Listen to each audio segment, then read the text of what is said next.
É bom demais a gente estar no lugar que nós podemos dizer, sem medo de errar, nós estamos no melhor lugar do mundo, onde nós podíamos estar nesse dia, nessa hora. É aqui, junto dos irmãos, diante de Deus, e nos deliciando com o que está sendo falado, com o que está sendo mostrado na palavra de Deus, não é mesmo? Graças a Deus por isso, e graças a Deus porque nós podemos confiar nesse Deus poderoso, que nos chamou das trevas para a sua maravilhosa luz, e por causa disso nós estamos aqui, e vamos estar falando dos planos de Deus, não é mesmo? É o propósito do nosso encontro, né, para falar dos planos de Deus. E foi me dado para falar sobre a submissão aos olhos do Pai. Submissão aos olhos de Deus. É interessante a gente poder falar sobre isso, porque submissão aos olhos de Deus, o melhor exemplo que nós temos, não existe outro, é o Senhor Jesus. Nele está tudo que nós precisamos para aprendermos submissão a Deus. Nele está tudo que nós podemos ver e entender sobre a realização dos planos de Deus. E a melhor explicação que o Senhor Jesus dá sobre esse assunto, a melhor explicação que o Senhor Jesus dá sobre submissão, eu vejo nesta passagem, João capítulo 5, versículo 30, onde está escrito: por mim mesmo nada posso fazer, eu julgo apenas conforme ouço, e o meu julgamento é justo, pois não procuro agradar a mim mesmo. Esse é o exemplo que nós podemos aprender com o Senhor Jesus. Não procuro agradar a mim mesmo, mas aquele que me enviou. Agora, irmãos, veja bem, aqui está bem clara a obediência e a submissão dele. Da mesma maneira que Jesus foi enviado pelo Pai, cada um de nós também é enviado. Cada um de nós, de uma maneira ou de outra, é enviada nós somos enviados para fazermos aquilo que Deus espera de cada um de nós. Agora, a quem nós procuramos agradar? É exemplo disso que Jesus falou. A quem nós procuramos agradar? A nós mesmos ou a Jesus que nos envia? Ele não enviou, ele envia. É preciso que em tudo, nas nossas realizações, tenhamos a mesma submissão, a mesma vontade do Pai, como fez o Senhor Jesus. Jesus é o nosso exemplo. E nessa passagem que nós acabamos de ver, não há dúvidas de que submissão e obediência são resultados do amor. João capítulo 14, versículo 15. Olha lá o que Jesus diz: se vocês me amam, obedecerão aos meus mandamentos. Isso é o que Jesus colocou. A vinda dele foi planejada desde antes da fundação do mundo, para que com o seu grande amor com que ele nos amou, sempre submisso ao Pai, nós possamos aprender com ele, que derramou o seu precioso sangue, sem mancha e sem defeito, a favor daqueles que, como ele, se submetem à vontade do Pai. Primeira carta de Pedro, capítulo 1, versículo 17 a 21. Agora, irmãos, fácil não é. Fácil não é. Como também não foi fácil para o Senhor Jesus. Basta nós sentirmos as palavras em João 12, 27, Jesus colocou a angústia, a perturbação que estava na alma dele, lá em João, olha lá, João 17, 27, o que Jesus fala: agora o meu coração está perturbado, e o que direi? Pai, salva-me desta hora? Não, eu vim exatamente para isto, para esta hora que eu vim. Então, a agitação interior que ele passava, naqueles momentos terríveis, sabendo tudo que ia acontecer com ele agitou-se até as profundezas do seu ser, por ter que levar sobre si os pecados de todos nós. Tudo isso está incluído nesse sofrimento, nesse sentimento que ele está colocando aqui, que nós vimos lá em Lucas, em João 12, 27, não é? Agora, tudo isso já estava pré-anunciado pelo profeta Isaías, não é mesmo? Lá o profeta Isaías, no capítulo 53, versículo 3, ele descreve lá aquela situação que Jesus está sentindo lá, homem de dores, né? Ele sabe o que é padecer, homem que sabe o que é sofrer. Tudo isso estava na mente de Jesus ali naquela hora, e tudo isso estava naquela angústia. Mas a submissão, mas a obediência ao Pai, estão estampada no registro que ele faz. Mas é precisamente para isso que eu vim. Então, quando nós somos enviados, nós devemos nos submeter àquele que nos envia, o Senhor Jesus. Submissão é isso. Submissão aos olhos do Pai é cumprir o mandamento que Ele mandou fazer. Não é aquilo que eu quero fazer. Porque se eu quisesse fazer o que eu quero neste momento, eu não estaria aqui. Como também eu acredito que todos nós que aqui estamos, né? Então, é respeitar a determinação de Jesus Cristo para cada um de nós e confiar que Ele sabe o que Ele está fazendo, Ele sabe o que Ele está pedindo a cada um de nós. Então, submissão é entender que todas as coisas, tudo que existe, é de Deus. Tudo que nós podemos ver, tudo que nós podemos sentir, é do Pai. O salmista viu isso, sentiu isso e cantou. No Salmo 24, versículos 1 e 2, o salmista diz: do Senhor é a terra e tudo que nela existe, o mundo e os que nele vivem, pois foi Ele quem fundou-a sobre os mares e firmou-a sobre as águas.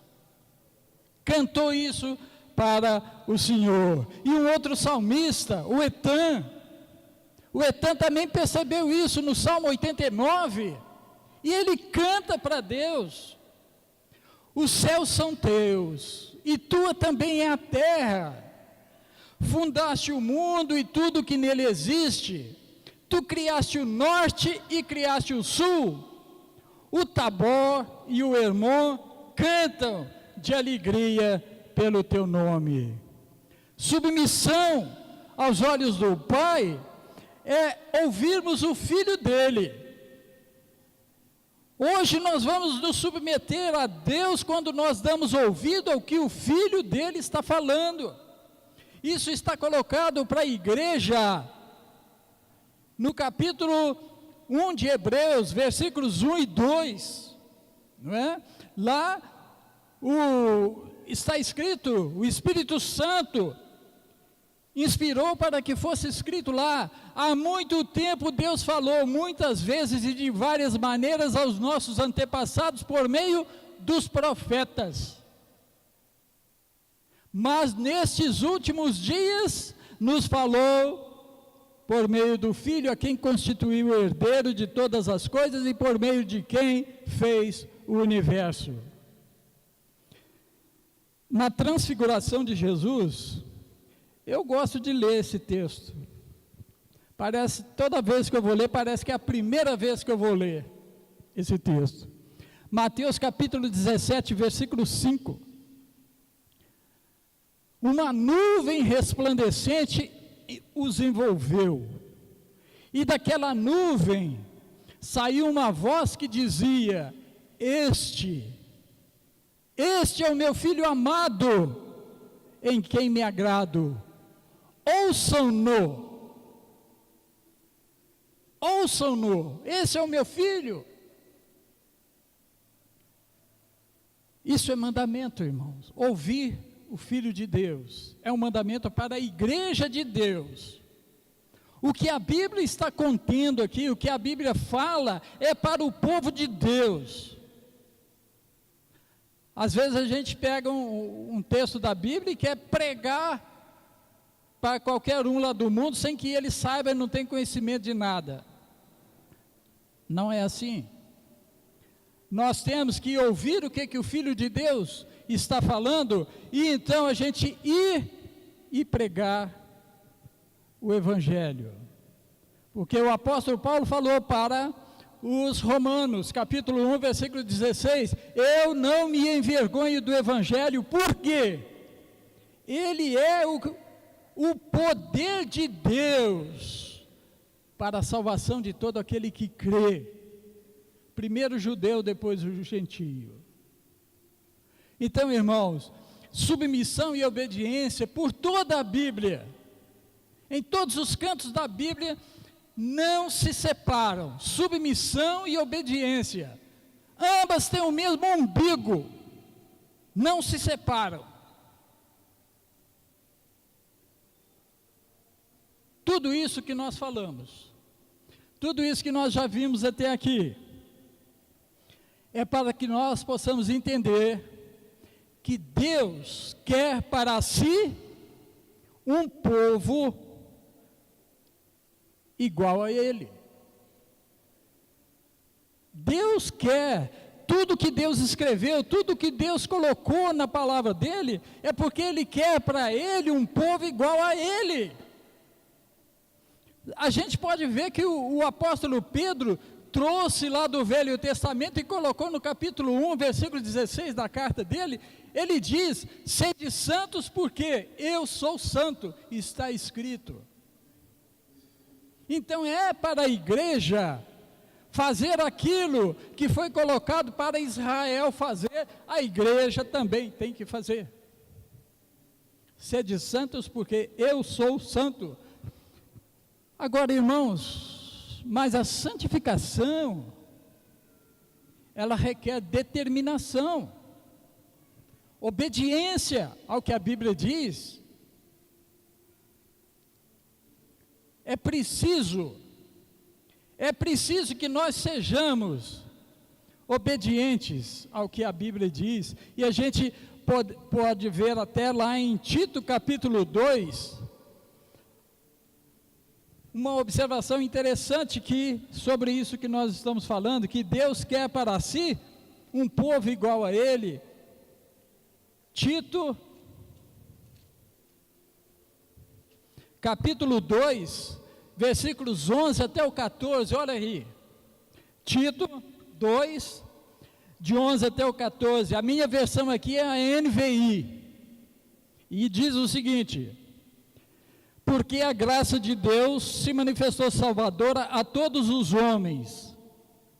Ela nos ensina a renunciar à impiedade e às paixões mundanas. Olha bem, renunciar a impiedade e as paixões mundanas, e viver de maneira sensata, justa e piedosa nesta era presente, enquanto aguardamos a bendita esperança, a gloriosa manifestação do nosso grande Deus, o Salvador Jesus Cristo. Diz o versículo 14: Ele se entregou por nós a fim de nos remir de toda maldade e purificar para si o quê? Essa é a frase importante, irmãos, para nós nunca esquecermos. Fazer para Ele um povo particularmente seu, um povo dedicado à prática de boas obras, um povo zeloso de boas obras, um povo que preocupa em fazer a vontade de Deus. É isso que Deus quer de nós. Nós não precisamos ir para a cruz derramar o nosso sangue, porque o nosso Cordeiro já fez isto. Agora nós temos que ouvir o que o Filho está dizendo, e o Filho está dizendo o Evangelho. É simples, é o Evangelho, poder de Deus para a salvação de todo aquele que crê. Por isso, irmãos, olha, isto é um povo que ouve a palavra de Deus e se preocupa em cumpri-la. Em João capítulo 6, versículo 24, fala lá que havia uma multidão. Sempre onde Jesus estava tinha uma multidão, né? Como hoje. Fala de Jesus num canto, aí uma multidão chega, mas mudança de vida ninguém quer. Transformação de vida ninguém busca. Mas está cheio de gente aí, entupido de gente, mas sem transformação de vida. Então, nesse caso aqui, João capítulo 6, versículo 24, havia uma multidão. E no versículo 28, alguém perguntou a Jesus: o que é preciso fazer para realizarmos a obra de Deus? Olha só que pergunta. O que nós precisamos fazer para realizarmos a obra de Deus? E no versículo 29, Jesus responde: a obra de Deus é esta, é crer naquele que Ele enviou. Crer naquele que foi enviado por Deus, que é o Filho dele. Então, tudo que nós falamos até aqui, irmãos, tudo que nós falamos é para entendermos que submissão do cristão como povo de Deus acontece nas diversas situações que se apresentam diante de nós, onde quer que nós estejamos. Nós devemos lembrar que nós somos cristãos, nós estamos aqui no lugar, pode ser o lugar mais perigoso, o lugar mais tenebroso, o lugar mais imundo, mas nós precisamos lembrar que nós estamos ali como obedientes à palavra do Filho de Deus, e como tal, procedermos assim. É o que nós precisamos fazer. Então, foi-me pedido para falar sobre, agora você vê, para falar sobre a submissão da esposa. Até aqui, eu falei sobre a submissão de Deus, aliás, de Jesus Cristo, e o que nós precisamos fazer. Mas o pedido que me foi feito é para falar da submissão da esposa. Submissão da esposa ao marido, e se ela pode ou não trabalhar fora de casa. Agora vê, eu gosto de falar da Bíblia, eu gosto de falar o que a Bíblia diz, falar aquilo que nós já conhecemos, e que poucos são os que praticam o que já conhecem dela. Eu gosto de falar da submissão do marido primeiro. Vai falar da submissão da mulher, mas eu primeiro busco a submissão do marido. Porque o marido, não está escrito na Bíblia que o marido é o cabeça? Pois é. Ele precisa ser submisso. É o marido. Ele precisa ser submisso à semelhança de Cristo, que foi submisso até a morte e morte de cruz. Não é? Foi submisso ao Pai. Olha, eu esqueço do... Vamos ver. Está vendo? Ó, tudo isso nós já passamos, né? Vocês lembram? Isso aqui tinha que ficar com você, viu, Nilton?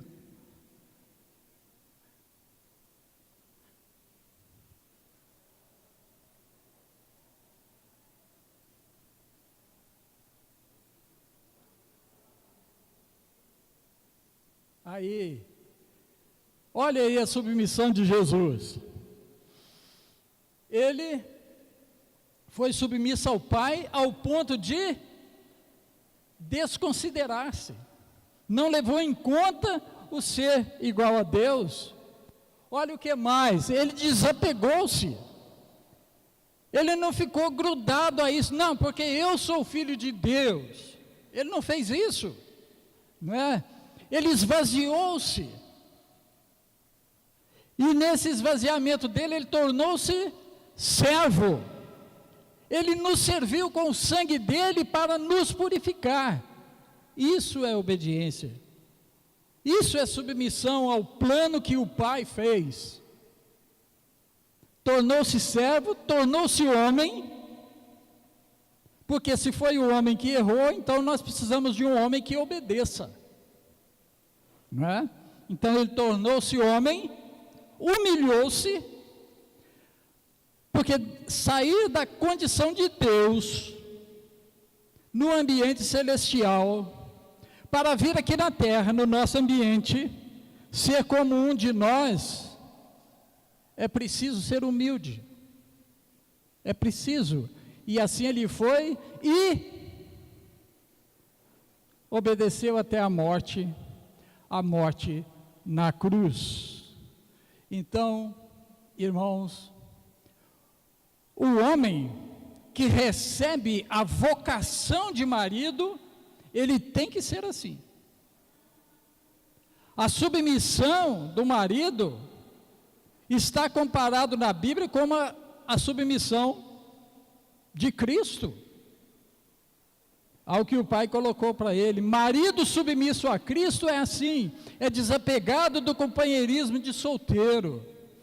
Quantos que casam, mas querem viver a mesma coisa que viviam quando eram solteiros? Quantos que casam e que querem viver naquela mesma vida de, não, na minha vida eu faço o que eu quero? Não. Depois que casou, não é assim. O cabeça, se está na igreja e quer cumprir, quer obedecer ao que Deus está falando, ele tem que ser o cabeça correto. Não é? Não é o cabeça que cada um acha que é, não. É o cabeça como Deus foi, como Deus é. O cabeça da igreja, o marido tem que ser o cabeça da sua casa. Para maridos submissos a Cristo, a submissão da esposa acontece naturalmente. Porque é assim com a igreja.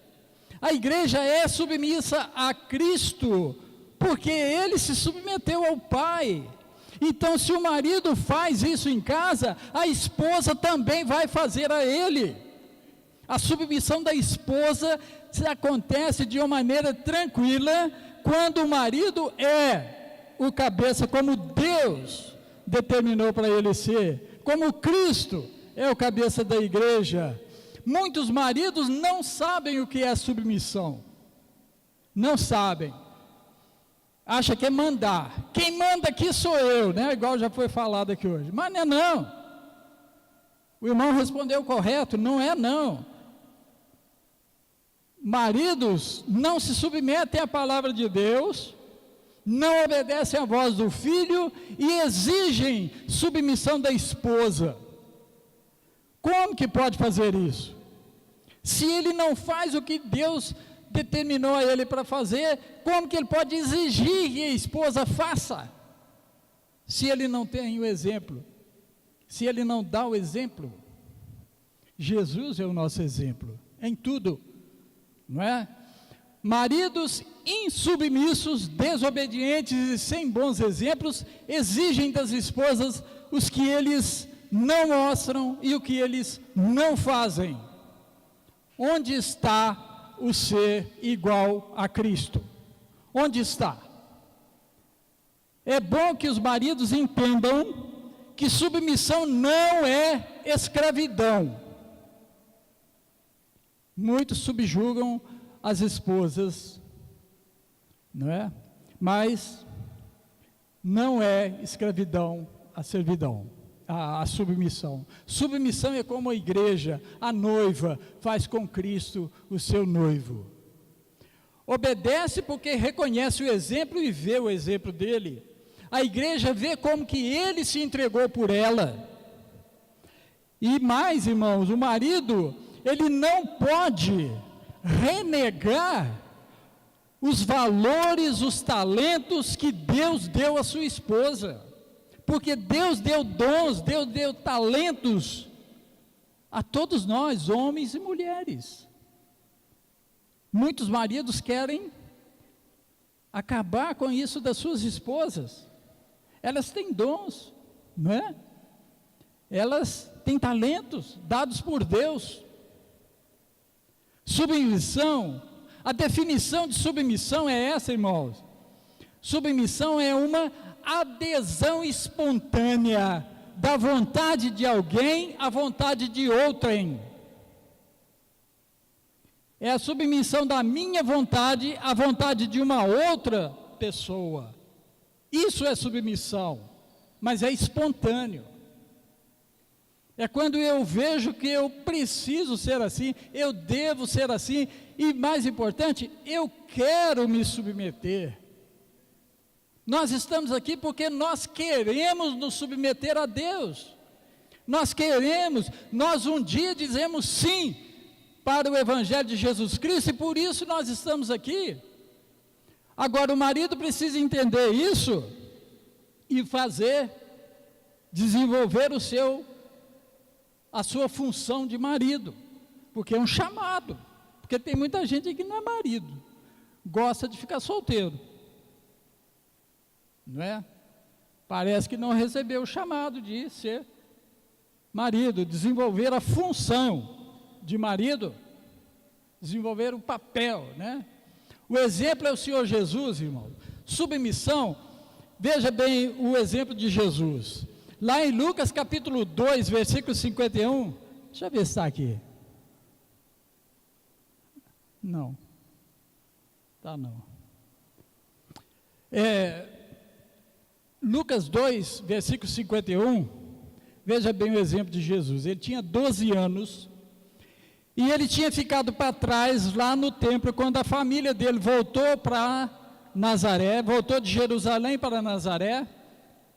Esqueceram ele, acharam que ele estava no meio dos outros companheiros de viagem e foram achar ele de volta 3 dias depois no templo, fazendo perguntas e respondendo muito bem aos judeus, aos fariseus.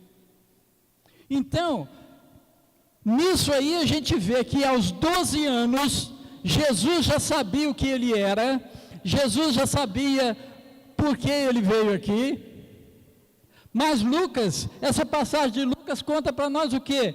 Que ele desceu com eles para Nazaré e era submisso.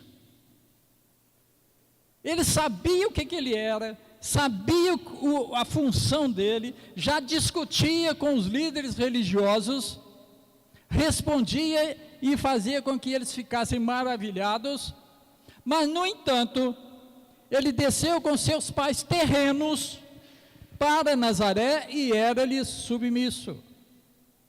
Então, a gente vê que em tudo nós podemos aprender com Jesus o que é submissão. Jesus já sabia o que ele era. Há passagens que falam muito da submissão da mulher, né? Efésios 5, 22, já foi falado aqui hoje. São passagens que falam que a mulher tem que ser submissa ao marido, Colossenses 3,18, 1 Pedro 3,1, essas passagens todas falam.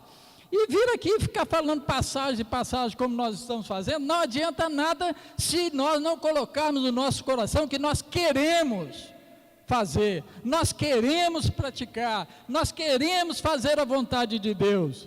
Pode vir aqui quem for e repetir palavras do jeito que for, mas se ninguém quiser colocar no coração o desejo de cumprir, de nada adianta. De nada adianta. Então, há mandamentos para o marido ser como Cristo. Em Efésios 5:25 fala que maridos, maridos, ame cada um a sua mulher, assim como Cristo amou a igreja e entregou-se por ela. Agora tem um objetivo, no versículo 26 fala o objetivo. Por que Jesus entregou-se para a igreja? Por que o marido tem que fazer a mesma coisa com a sua esposa? Versículo 26 tem a resposta: para santificá-la. O marido, como cabeça correta, santifica a sua esposa. O marido que não é a cabeça correta, ele nem ora dentro de casa. Ele fala para a esposa: ora aí com os meninos. Está errado. Ele é o cabeça, ele é que tem que fazer, ele é que tem que santificar a sua esposa, a sua casa, seus filhos. Seus filhos são responsabilidade, seus não, nossos, né? Nossos filhos são responsabilidade nossas. Deus vai cobrar de nós o que nós fizemos com cada um de nossos filhos. Vai cobrar. O mandamento é como está no versículo 28 de Efésios 5.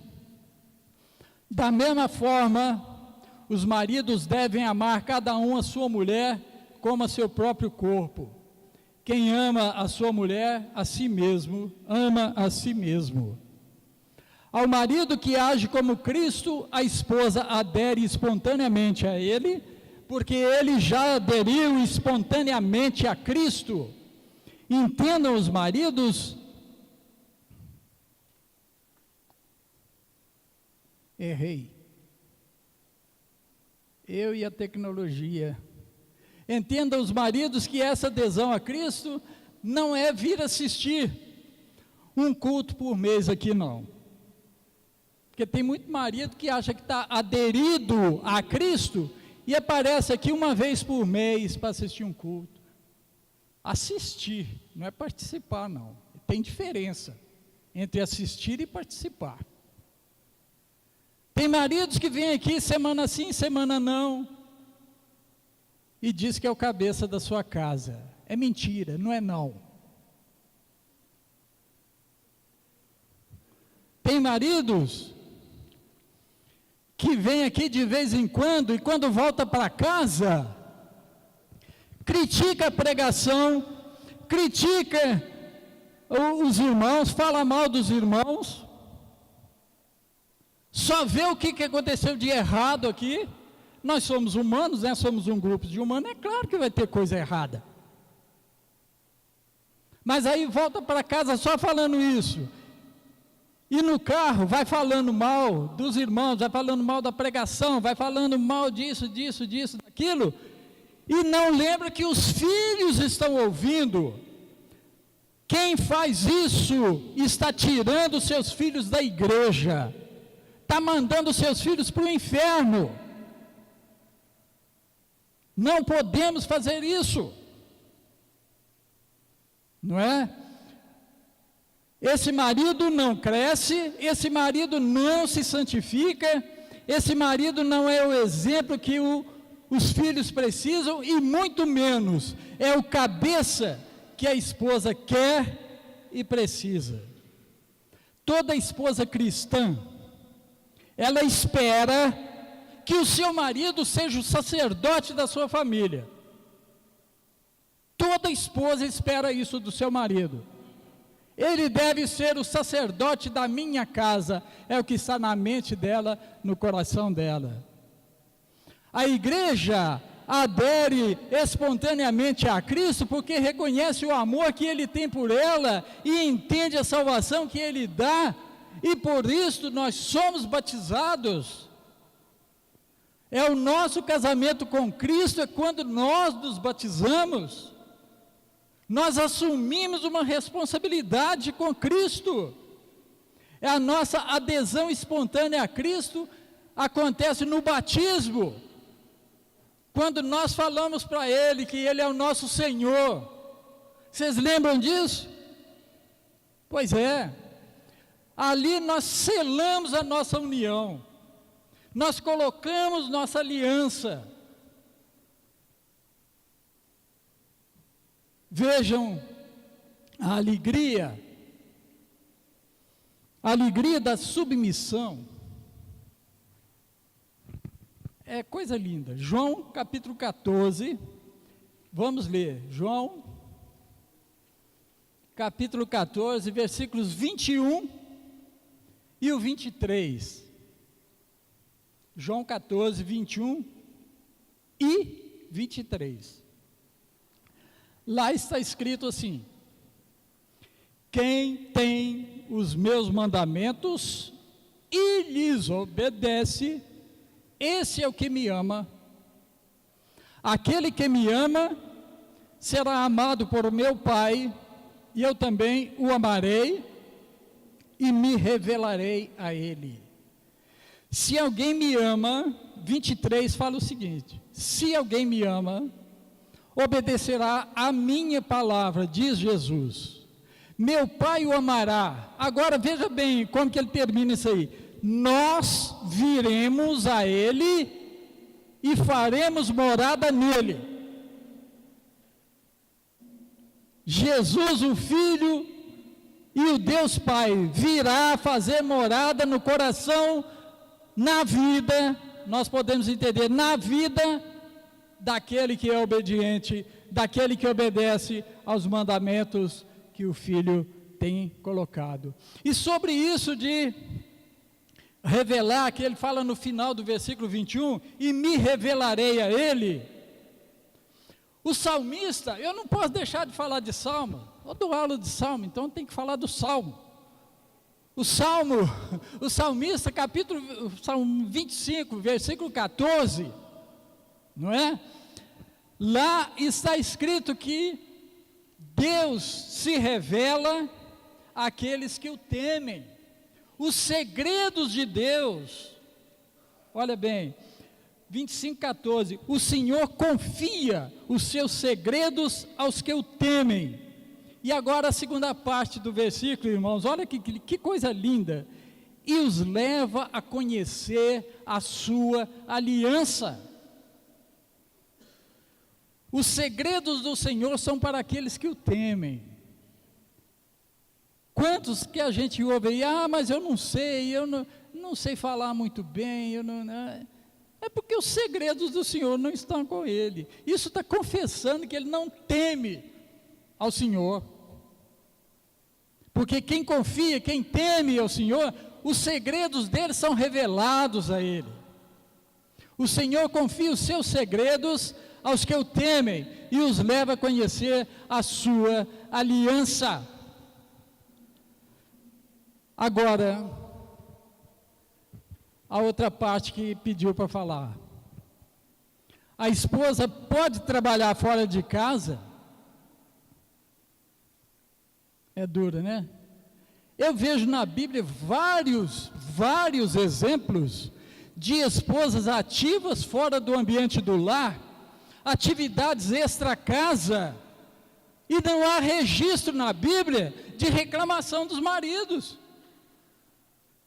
Agora, será que o Espírito Santo esqueceu de inspirar alguém para escrever reclamação de algum marido? Eu creio que não. Eu tenho certeza que não. Não é? O que Deus tem falado para nós é suficiente para que nós possamos ver a igualdade diante de Deus. Desde o começo, desde Gênesis 1, 27, né? Que lá é o começo, onde fala que Deus Deus criou o homem à sua imagem, a imagem de Deus o criou. Homem e mulher os criou. Iguais. Há igualdade diante de Deus. Se nós olharmos cuidadosamente no que a Bíblia está falando, nós vamos encontrar mulheres que exerceram influência, não apenas na sua família, mas na comunidade e até na nação. A mais comum que a gente vê todo mundo falando aí é Esther, não é? É a mulher que mais exerceu influência numa nação. Ela exerceu influência no poderoso rei da Babilônia, e ela foi usada por Deus para favorecer o seu povo. Depois vocês podem ler em Esther capítulo 8, o versículo 7 até o 12, tem um resumo bem sucinto, né, do que aconteceu. E essa mulher agora, que eu posso falar que eu gosto dessa mulher, o marido dela não está aqui, eu posso falar que eu gosto dela, é a Débora. Eu gosto dela.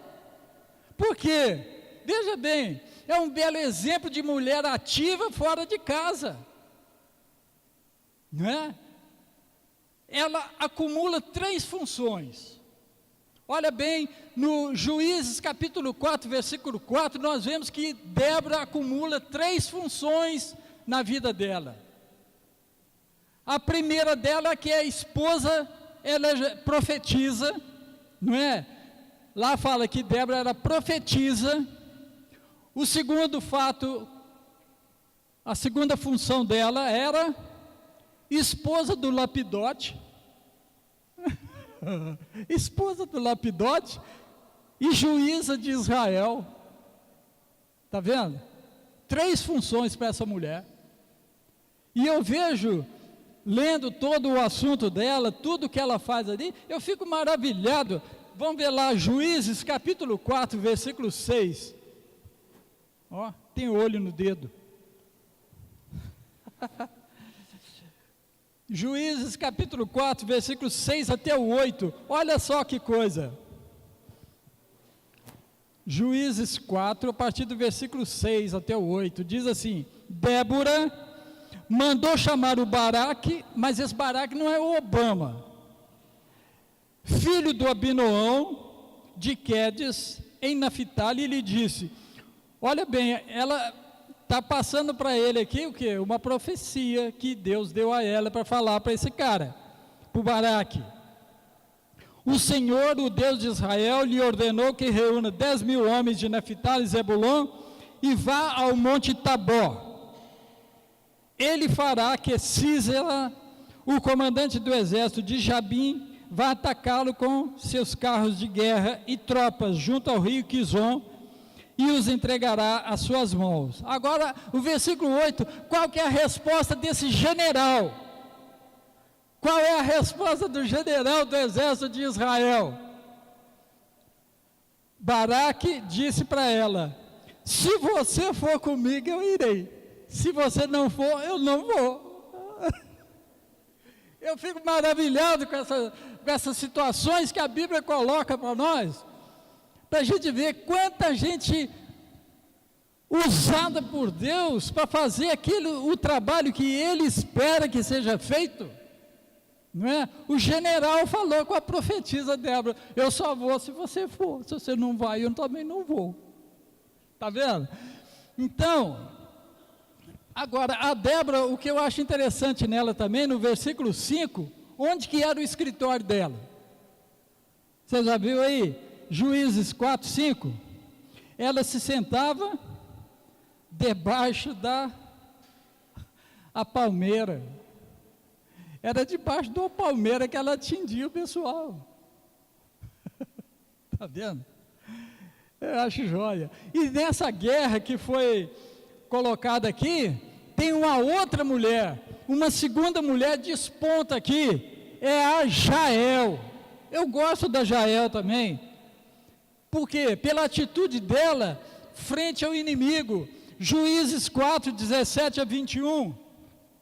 Na mesma folha aí, só que a partir do versículo 17. Sísera porém fugiu a pé para a tenda de Jael, que era mulher do Heber. Cinquinho?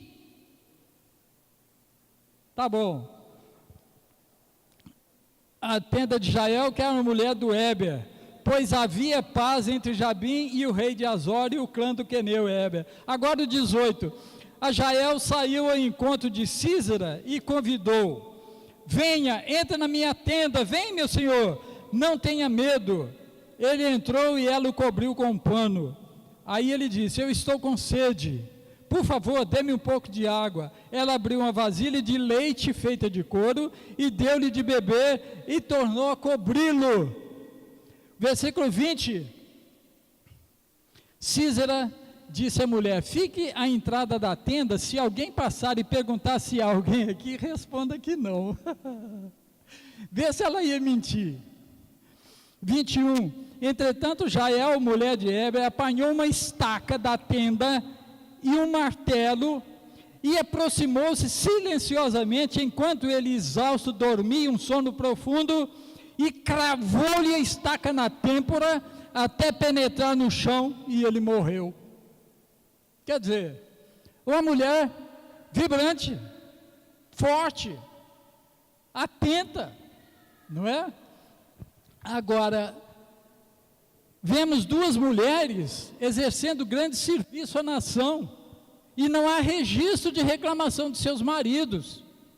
Essas duas mulheres prestaram grande serviço a Israel. Seus maridos não reclamam. No cântico de vitória da Débora, ela não esquece da Jael, Juízes 5, 24 e 27, ela louva o fato que a Jael fez aqui, né? Uma outra passagem aqui, porque agora só tem 4 minutos, 2 Samuel 20, de 1 a 22, está falando sobre uma mulher sábia, mas essa mulher é anônima, lá não fala o nome dela não, só fala que era uma mulher sábia, e essa mulher, ela livrou a cidade dela, contra as tropas do Davi. Eles queriam a cabeça de alguém que tinha entrado na cidade. Ela falou: não, pode ficar aí que eu jogo a cabeça dele aí. E jogou. Como que ela fez lá, não está registrado, mas ela jogou a cabeça do cara lá. Aí o general do Davi pegou a cabeça dele e foi embora. Você está vendo? Tantas mulheres que trabalharam expressivamente, com atitudes decisivas para o bem-estar da nação, como a Ana, a mulher, a mãe do Samuel, não é? O Samuel foi profeta, foi o último dos juízes lá em Israel, estabeleceu a monarquia de Israel. Então, esta tem a atenção do seu marido. O marido da Ana tem um determinado momento lá que fala para ela assim: seja feita conforme você achar melhor. Era uma mulher de expressão naquela família, confiança nela, no seu caráter junto a Deus.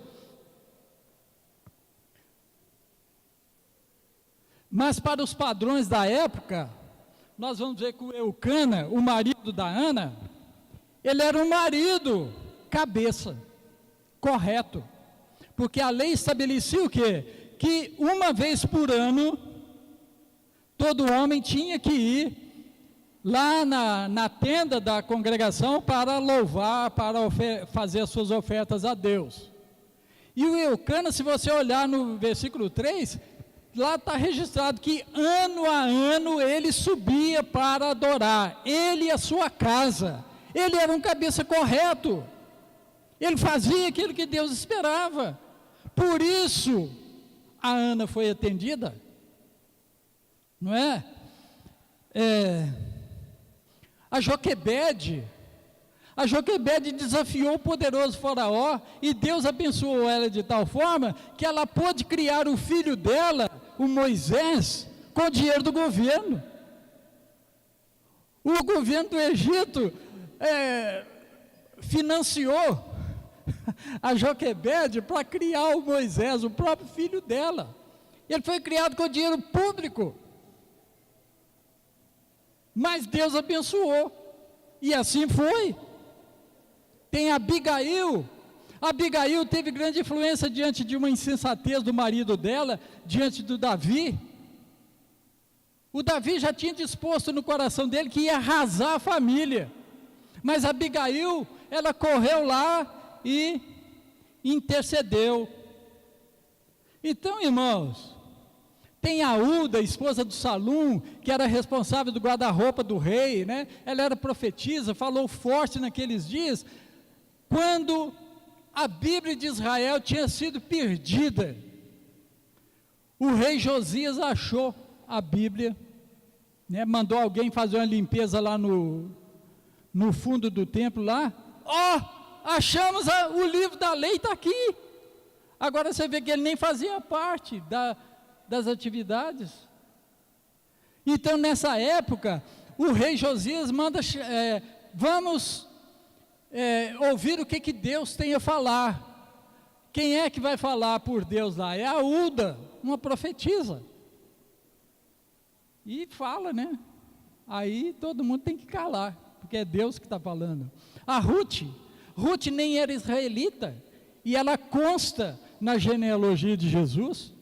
Mulheres expressivas são encontradas no Novo Testamento, mulheres que vieram da Galileia para servir Jesus com seus bens, né? O que nós podemos entender é que Deus deu às mulheres o dom de serem perceptivas. A mulher vê lá na frente, o homem precisa entender isso, a mulher vê lá na frente. Deus deu essa capacidade a ela, capacidade de exercer impacto na sociedade, nos lares e na igreja. Muitas usam a capacidade que Deus lhe deu para fazer coisas erradas, mas muitas usam a capacidade que Deus deu para servi-lo. E essas mulheres que desceram da Galileia, quando Jesus morreu, elas estavam lá. Quando Jesus ressuscitou, elas estavam lá, né? Então, no versículo, em Lucas 23, 55 e 56, elas estavam trabalhando para o embalsamamento do corpo de Jesus, né? Foram as primeiras a ver Jesus ressurreto, foram as mulheres. Agora, você está vendo, uma última pergunta aqui. Onde que os homens estavam? Em casa. As mulheres estavam lá, os homens, né? Estavam em casa. Mas tudo isso já tinha sido profetizado o quê? Eles fugiram. Mateus 26, 55 fala que tudo isso aconteceu para que se cumprisse a escritura dos profetas. Então todos os discípulos o abandonaram e fugiu. Uma outra mulher sensacional que eu acho também é aquela de João 4, aquela samaritana, não pelos 6 homens que ela tinha na vida dela, não por isso, mas por 2 coisas que fizeram Jesus passar naquele meio da Samaria. 2 coisas. A primeira está no versículo 25, que ela sabia e esperava pelo Cristo. Aí no versículo 26, Jesus vai lá e fala para ela: sou eu que estou falando com você. Ele se revela a ela ali. E o segundo caso que eu quero falar aqui é o que aconteceu naquela cidade, não é? Depois que a mulher chamou os homens, Jesus ficou com eles 2 dias. E eu não acredito que ele ficou lá dormindo, não. A maioria daquelas pessoas se converteram. A Lídia era uma mulher de Tiatira que estava em Filipos vendendo tecido de púrpura, Atos 16, era uma mulher empreendedora, ela e sua casa foram batizados naquele dia, e eu creio que inclui o marido dela. A Bíblia não fala não, mas fala ela e a sua casa foram batizadas, eu creio que ele também está no meio, não é? Agora, irmãos, para fechar aqui, está todo mundo mostrando lá assim, como também não fala de nenhuma reclamação do marido dela. O marido dela não reclama do trabalho dela. E para fechar, por que está registrado essas atividades da mulher? Qual o interesse da igreja em saber o que essas mulheres fizeram? Por que nós temos que saber isso? É simples. É simples. É para nós tomarmos conhecimento de que as mulheres podem desenvolver atividades de acordo com os dons que Deus lhe deu e beneficiarem suas famílias. Eu nem falei do dinamismo daquela mulher de Provérbios 31, eu nem falei dela. Não é? Aquela mulher expressiva, honra e dignidade, uma mulher casada, dinâmica, empreendedora, ativa. E fala que, no 23, fala que o seu marido é respeitado na porta da cidade, onde se assenta com as autoridades. E eu quero fechar aqui, irmãos. O meu fechamento é esse aí. Provérbios 14, versículo 1. A mulher sábia edifica a sua casa. Isso lembra-me, e eu quero passar para vocês e agradecer o quanto vocês têm orado pela minha esposa. Obrigado. Para quem não sabe, ela está no 2º câncer. E as orações de vocês têm sustentado, têm curado ela. Tem nos levado a especialistas que são enviados de Deus para nos ajudar. A mulher sábia edifica sua casa, e essa esposa que Deus me deu, me ajudou e ajuda na edificação da nossa casa. Que Deus seja louvado.